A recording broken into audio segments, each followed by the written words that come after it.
In the first millionth of a second, the fireball is 500. Користејќи научни податоци и приказни за несреќи избегнати во минута до 12, Вокер слика приказна за нуклеарната опасност што буди немир и во најприсебниот гледач. Дури ако немаше војна или тероризам, секогаш постои можност за несреќа, што за жал никогаш не може да се отстрани.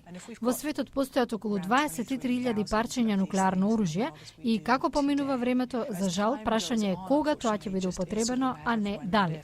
Луси Вокер и продуцентот Лоренс Бендер, кој доби Оскар за документарецот Непријатна вистина, ги представуваат мислењата на десетина поранешни шефови на држави и нуклеарни научници, воени лица и други кои велат дека најверојатно терористите ќе успеат да дојдат до нуклеарен материјал во Русија и околните држави, зашто таму тоа е послабо обезбедено. Бендер вели дека денешните шверцери на нуклеарен материјал се поопасни од стратезите од времето на студената војна и дипломатите, бидејќи се подготвени да продадат на оној кој ќе плати најмногу. Бендер вели дека пораката на документарецот е јасна: светот да се ослободи од сето нуклеарно оружје.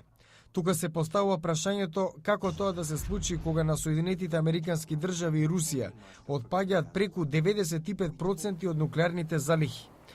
Iran, North Korea, they are prepared to start trading nuclear weapons technology.